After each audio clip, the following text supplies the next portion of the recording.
Então, alguns outros pontos, não importa quanto você ganha, se você ganha um salário baixo, enfim, né, a ideia é tentar gastar sempre menos do que você ganha. Claro que imagine-se que pode ser que não seja possível você conseguir guardar alguma coisa, mas aí você talvez precise achar uma outra forma de ganhar mais, alguma coisa assim, para que sempre sobre alguma coisa para que você possa estar fazendo uma reserva para você. Então, como primeiro passo, você pode começar a criar o que chamam de reserva de emergência. Antes de investir na Bolsa de Valores, é muito recomendado que você faça uma reserva de emergência, que é um valor que você pode deixar na poupança, pode ser que seja na poupança ou que seja numa renda fixa, em alguma aplicação que você tenha liquidez imediata, que você possa resgatar em qualquer emergência que você precise, e você aplique na Bolsa, então, só aquele dinheiro que você tem certeza que você não vai precisar, porque como o nome já diz, da Bolsa de Valores, é renda variável, então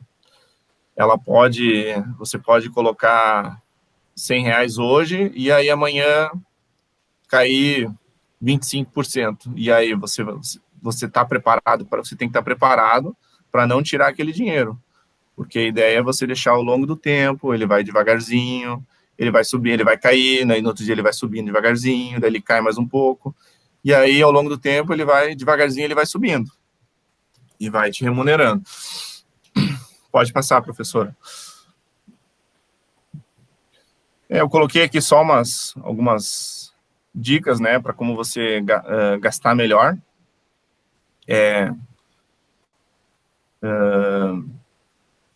Posso passar rapidamente. Eu peguei no Google mesmo essas dicas. Então, você pode controle, né, o seu fluxo de dinheiro, que entra e que sai. Imponha limites no seu orçamento, né? Se você estipulou que você vai gastar tanto por mês, tente não ultrapassar, gaste aquilo que você estipulou.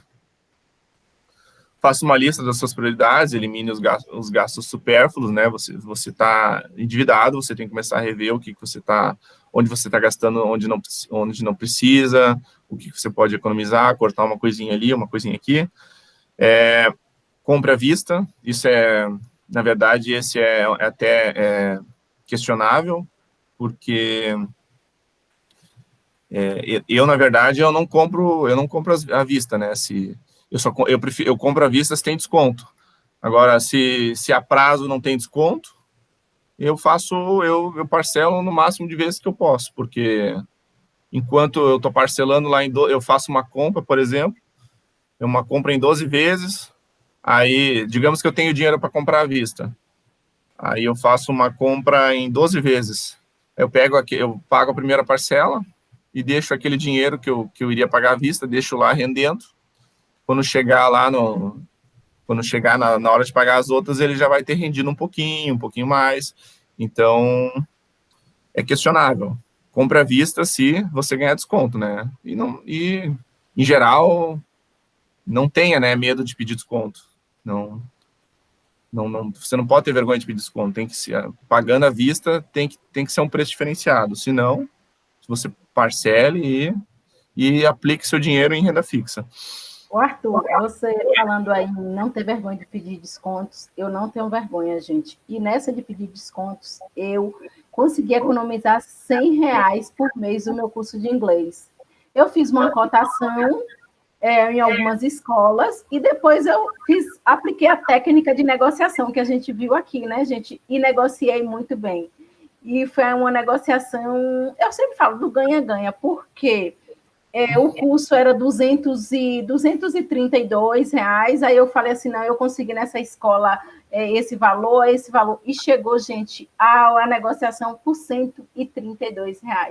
Aí eu falei, opa, R$100 aí já sobrou no meu orçamento, o que é que eu vou fazer? vou aplicar esse dinheiro aí em ações. E tem ações, o Arthur ainda vai comentar, mas tem ações de R$ 20, de R$ 30, de R$ 25. Então, nossa, gente, a gente o tempo inteiro, a gente tem que estar negociando. E não tem vergonha mesmo de pedir desconto. Eu não tenho vergonha de pedir desconto. Eu peço desconto em tudo. Na farmácia, no supermercado, se no supermercado não dá, mas eu me cadastro naquele clube fidelidade. Quando eu vou comprar uma roupa, quando eu vou para academia, eu peço desconto em tudo. Não tenho vergonha, e com isso a gente sai lucrando. Então, a gente não tenha vergonha de pedir desconto. Peça desconto sempre. E pegue esse dinheiro e fala, não, esse dinheiro aqui já está comprometido. Eu vou aplicar ou em poupança, quem for conservador, ou em renda variável, enfim. Então, eu sempre aconselho meus alunos, peça desconto, que xinche, como a gente fala na Bahia. A professora Andressa levantou a mão aí, e o Diego também. Exatamente, eu acho que a gente, até em uma das nossas aulas, eu dividi com eles sobre o pechinchar, né, sobre o pedir desconto, que é uma negociação, e eu falei para eles que eu não tenho vergonha também, né, que eu sou daquelas que negocio tudo eu negocio, todo valor eu negocio. O comprar à vista, Arthur, aqui em casa já é uma prática, né, então se nós temos o dinheiro, nós compramos. Se nós não temos, nós vamos analisar a compra, né? E nos programar para quando tiver comprar. E é exatamente isso, Cris. É aquela história, né? Quem não chora não mama, não é verdade, gente? Exatamente. Então, vamos pechinchar sim, vamos pedir desconto. Outro dia eu entrei no carro, tem uma frutaria que a gente compra aqui toda semana fruta aqui para casa, e já faz muito tempo que a gente compra lá, e a gente sempre pedindo descontinho aqui, descontinho ali, e o meu marido foi buscar a última vez a compra, que eu faço compra pelo WhatsApp, ele só passa e pega. E aí ele falou assim, ó, pedi desconto lá, tá? E aí na compra, acho que eles deram 5% de desconto, mas aí o dono da frutaria estava próximo, e sabendo que a gente sempre está comprando ali, ele pegou e falou assim, não, mas na próxima compra você pode vir que a gente vai te dar 15% de desconto. Menina, na outra semana, a primeira coisa que eu falei, né? Falei, ó. Então, é isso mesmo, a gente tem que pechinchar. E o pouquinho que a gente ganha faz toda a diferença no orçamento. R$ 100, então, por mês, sensacional, né, Cris? É verdade. Tem uns programas muito interessantes agora de cashback também. Essa semana eu tive que comprar um Note novo e ganhei R$ 150 de cashback. Então, maravilhoso, né? Com certeza. Diego, pode falar.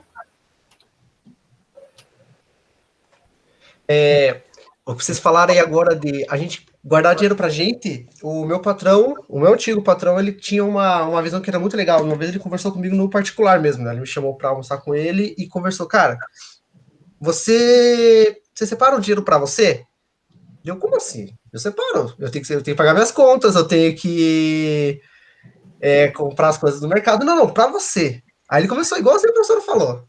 Aí eu não conseguia fazer sentido, né? Aí ele foi explicando como fazer o dinheiro trabalhar para você. Aí ele começou a entrar nessa de investimentos. Ele falou para eu ler um livro, que agora esqueci o nome, é um que fala que tinha um rei super rico, e o filho desse rei, ele já tinha herdado... O homem mais rico da Babilônia. Bah, é esse, maravilhoso, gente. Cara, daí ele começou a me contar um pouco, assim, ele deu uns spoilers do livro, eu falei, caramba, meu, que sensacional, é esse mesmo. E aquilo lá começou a me martelar. E desde aquela época eu tenho essa vontade de investir, sabe? Mas esse bendito centavo não me sobra.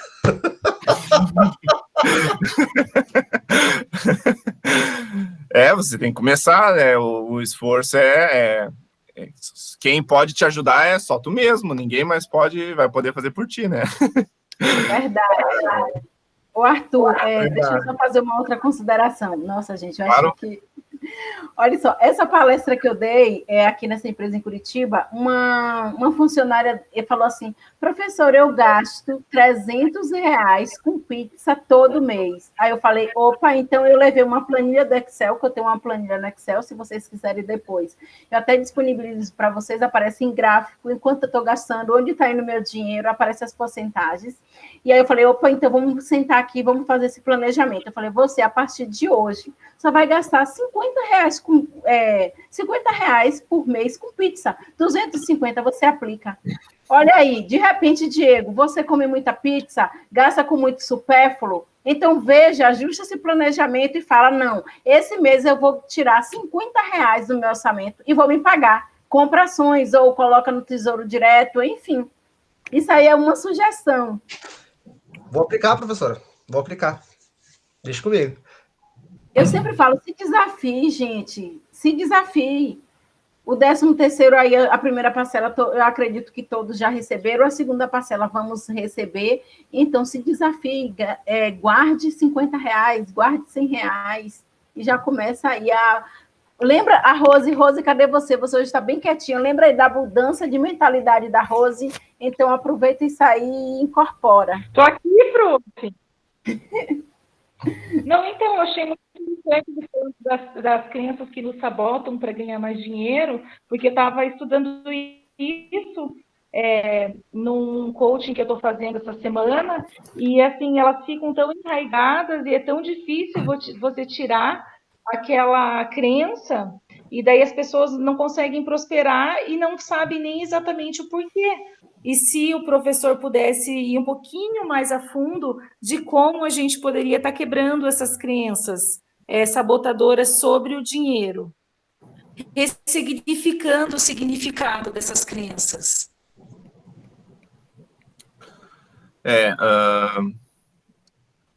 Eu acredito que a minha experiência foi através do estudo, né? Eu fui lendo livros e aí começar a entender um pouquinho mais sobre isso, e daí quando tu começa a ver as coisas acontecendo na frente dos teus olhos, quanto que tu gasta em bobagem, que às vezes não é relevante para ti, ou claro que tem se você tem filhos, você tem um esposo, isso tem que ser conversado entre a família, tem que ser manejado ali entre todas as pessoas, tem que sentar, tem que conversar, tem que estipular quanto que vai gastar para isso, quanto que vai gastar para aquilo, e na minha experiência foi realmente tentando me inteirar mais sobre o assunto, assim, pesquisando. Mas isso é uma coisa que realmente ela vem de dentro para fora. Isso, então, se você cair na rotina do dia a dia e fazendo as coisas como você sempre faz, ou como você sempre fez, talvez nada vai acontecer. Você tem que sair, pegar um livro sobre investimentos, assistir uma palestra, assistir um vídeo, tentar ir te inteirando sobre o assunto. E aí, depois que você começar a entender um pouco melhor, você tenta colocar aquilo que você está aprendendo em prática. Oi, Andressa, pode falar. Diego também? Eu só queria complementar aqui o que o Arthur falou, que a mudança tem que começar dentro da gente, né? A mudança tem que começar com a gente, não é? Seja na busca pelo conhecimento, ou seja, diminuindo o consumo de pizza por mês, né? A mudança tem que começar na gente, tem que começar com a gente. Você não pode ter vergonha não pode ter vergonha de conversar em casa sobre o dinheiro, né? Às vezes tem casais que é tabu, né? Conversar sobre o dinheiro. Às vezes é complicado, às vezes, dependendo assim com quem você se relaciona. Então você tem que sentar e tentar explicar para outra pessoa. Olha só, talvez você não possa comprar, talvez aquele sapato que você queria, estou fazendo um exemplo, né? Talvez não vai dar, enfim, ou quem sabe você guarda e do que a uns 4 meses você compra aquele sapato, né? De repente, às vezes a gente compra por impulso também. A gente vê, meu Deus, olha só que legal, preciso comprar essa roupa, preciso comprar esse sapato, preciso comprar esse celular, e aí você compra e depois aquilo passa 1 mês, 2 meses, aquilo já não te satisfaz. Então, pense bastante antes de comprar, né? Pensa assim, reflita, será que eu preciso mesmo disso aqui? Isso aqui vai realmente fazer diferença na minha vida? Para não se auto-sabotar também, né? Porque muitas vezes a gente nem precisa daquilo, mas a gente acaba se auto-sabotando. Não, eu preciso, né? É uma necessidade, a gente cria necessidade, né? E aí acaba se auto-sabotando. Então, é complicado mesmo. E a mídia é toda voltada, tudo é voltado para o consumo, né? Você está sendo bombardeado o tempo inteiro por propagandas, consuma isso, consuma aquilo, que é melhor, o tempo inteiro. Então, você está sendo bombardeado, você tem que saber filtrar um pouco isso, né? Você olha, não preciso disso, ou eu sou feliz já com isso que eu tenho, então tem que começar a tomar consciência do que está acontecendo na sua vida, assim, com relação ao dinheiro. Passando rapidamente os próximos, para a gente ir para a parte mais interessante, né? Então, cuidado com a qualidade dos produtos, né? O barato pode sair caro. Cuidado com compras em outras moedas. Se você compra um produto em dólar, hoje eu acho que andou mudando isso aí um pouquinho, mas antigamente acho que hoje não é mais assim, mas você comprava, fazia uma compra em dólar no cartão de crédito, e se a moeda, digamos assim, o dólar variasse para cima, você teria uma dívida muito maior, né? Você comprava dólar a R$2, passava 2 meses, o dólar estava R$3, então a sua dívida aumentava. Não acumule, compre apenas o que é necessário. Não fique acumulando muitas coisas. Poupe, né? Faça uma reserva de dinheiro para imprevistos. Procure diversificar a sua fonte de renda, se possível, né? E isso você pode pesquisar na internet, se você tem algum dom. Geralmente todo mundo assim, tem algum dom que sabe algum hobby, você pode transformar um hobby seu em uma forma de ganhar dinheiro, uma coisa que você gosta de fazer. E guarde seus comprovantes e recibos, caso você tenha algum problema com troca, alguma coisa nesse sentido.